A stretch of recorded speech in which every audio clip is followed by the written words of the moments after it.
हमको कोई कोर्ट जाना नहीं हुआ। सरकार से हम लोग लड़े भी और उनको इस इशू को समझाया और समझने के बाद जो है उन्होंने हमको परमिशन दी है। कई लोगों का यही था कि ये मुसलमानों का मामला है, क्यों उठा रहे हो। तो मैंने जब कहा कि ये मुसलमानों का मामला नहीं है, ये वहाँ की फिलिस्तीन की जनता जो है उनका मामला है, उनका धर्म क्या ये देखना नहीं चाहिए। कांग्रेस और एसपी दोनों के मेंबर ऑफ पार्लियामेंट है, उन्होंने एक रेजोल्यूशन रखना चाहिए पार्लियामेंट में। इजराइल और पैलेस्टाइन के बीच में पीस होना चाहिए और जिस तरह दूसरे देशों के अंदर पीस कीपिंग फोर्स भेजी जाती है, यहाँ पर भी पीस कीपिंग फोर्स भेजनी चाहिए।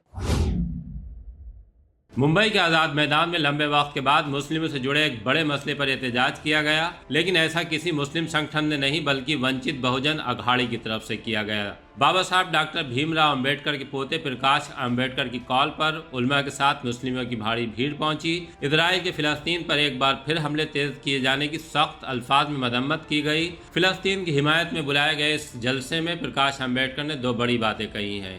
एक तो यह कि इस कार्यक्रम से डर निकला है, दूसरे उन्होंने इसी संसद सत्र के दौरान फिलिस्तीन की हिमायत में प्रस्ताव लाने की मांग उठाई है।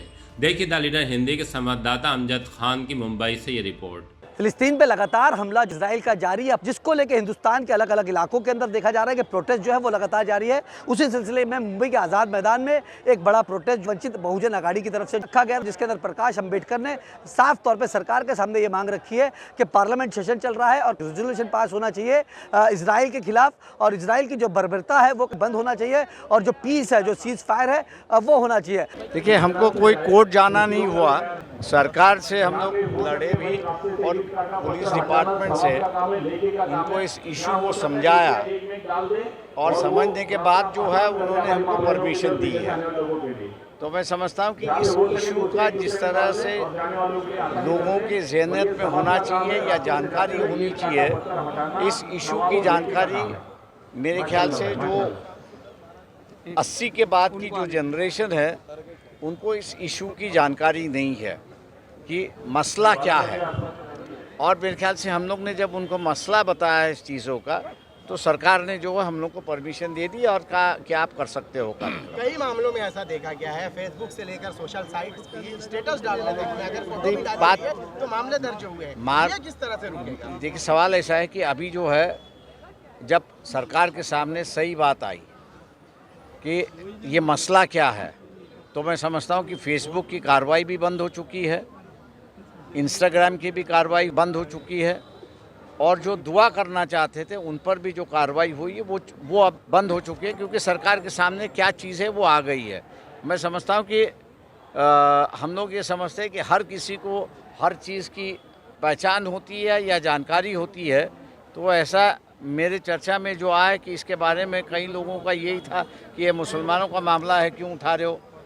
तो मैंने जब कहा कि ये मुसलमानों का मामला नहीं है, ये दो देशों का मामला है और भारत सरकार जो है वो दोनों देशों के साथ अपना संबंध रखती है और ये केंद्र सरकार की भूमिका रही है, तब जाके उनके समझ में आया कि भैया ये मुसलमानों का मामला नहीं है, ये वहाँ की फ़िलिस्तीन की जनता जो है उनका मामला है, उनका धर्म क्या ये देखना नहीं चाहिए, लेकिन वहाँ फ़िलिस्तीन नागरिक है, उस नागरिकता से देखना चाहिए। इन बातों को जब हम लोगों ने जिक्र किया तब जाके सरकार के सामने सही परिस्थिति आई। आखिरी सवाल है मेरा, क्या लगता है कि ये चीज़ समझने में हुकूमत को बहुत लंबा वक्त निकल गया है? ये चीज़ें बहुत पहले जुल्म और मजलूम, ये सारी चीज़ें तो बहुत आसानी से देखिए, सवाल ऐसा है कि कांग्रेसी राजनीति हो या जितने भी जनता दल हो या हम लोग जैसे है कि जो इस इशू पे लड़ते थे उनको इसकी जानकारी है, लेकिन जो धार्मिक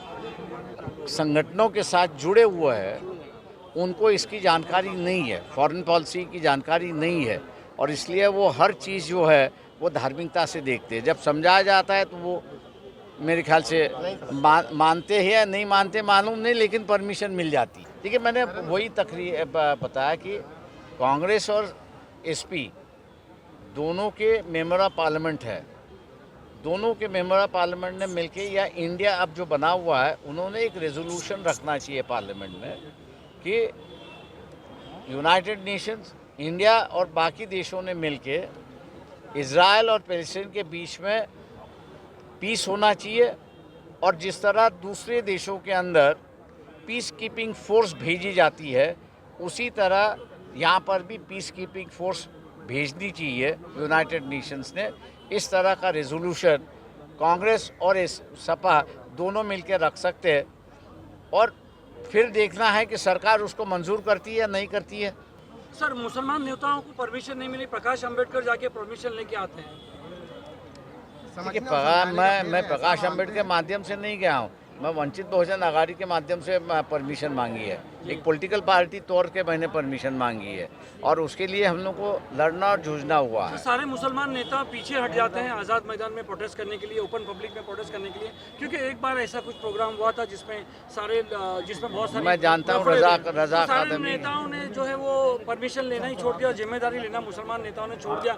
यहाँ तक कि दूर दूर तक बात भी नहीं करते कि हम आज़ाद मैदान में प्रोटेस्ट करेंगे। प्रकाश अम्बेडकर वंचित बहुजन आघाड़ी आगे आगे ये काम करता है, क्या रणनीति है आपकी? देखिए, मैं एक ही है कि मैंने जो देखा, मतलब चाहे वो आपका ये औरंगजेब का मामला हो या टीपू सुल्तान का मामला हो, मुसलमान काफ़ी डरा हुआ था, भय है। अब ये भय जब तक निकलेगा नहीं तब तक मेरे ख्याल से वो अपनी भूमिका जो है वो अदा नहीं कर सकते हैं।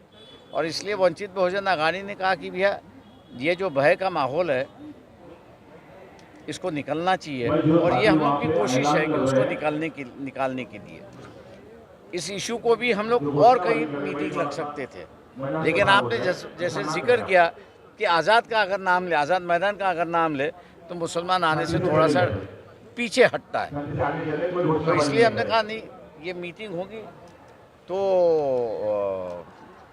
आज़ाद मैदान में ही होगी और वो हम लोग ने करके मुस्लिम समाज के सामने एक परिस्थिति पेश की है कि भैया आपको डरने की कोई बात नहीं है, घटना होती रहती है। आपने वो डर निकलवा दिया। अब वो डर निकालने की मैं हमारी कोशिश थी, अब निकला या नहीं निकला अगले बार आएंगे तब दिखाई देगा कि वो निकला। प्रकाश जी, कल मुंबई पुलिस की तरफ से फिलिस्तीन के हिमायत में जो बैनर लगा था वो रात में फाड़ा गया और निकाला गया मुंबई से। देखिए ऐसा है कि एक दो तो होंगे, बाकी के जब वैसे की वैसे एक दो का मैं चर्चा नहीं करता। 100-200 हम लोग ने लगा दिए थे, वो वैसे के वैसे अभी भी है।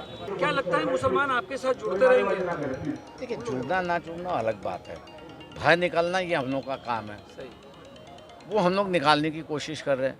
अब इंसान है, उसकी अपनी राय होती है, वो अपनी ज़िंदगी अपनी राय से जिए, वो हम लोग के साथ जुड़े तो अच्छी बात है, जिसके साथ वो जुड़ना चाहता है वो दिल से जुड़े। के ताल्लुक़ से फ़लस्तीन की हिमायत में आज जो आज़ाद मैदान में यहाँ वंचित बहुजन आघाड़ी प्रकाश अंबेडकर साहब और दीगर मिली क़यादत के ज़ेर एहतमाम एक जो रैली मुनक़िद की गई और बेहतरीन बड़ा एहतजाज किया गया।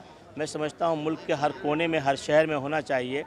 लोगों के अंदर एक आग है, इस आग को निकलना चाहिए। फ़लस्तीन पे ऊपर जिस तरह जुल्म हो रहा है, उस जुल्म को रोकने के लिए लोग जिस तरह की और जिस पैमाने पर कोशिश कर सकते हैं उन्हें करनी चाहिए। अब देखने वाली बात ये होगी कि आने वाले वक्त के अंदर सीज़ फायर जो है वो कब तक होता है, क्या इजराइल लगातार हमला करता रहेगा और जो मौत का आंकड़ा है वो बढ़ता हुआ नजर आएगा, ये देखने वाली बात होगी। द लीडर के लिए अमजद खान, मुंबई।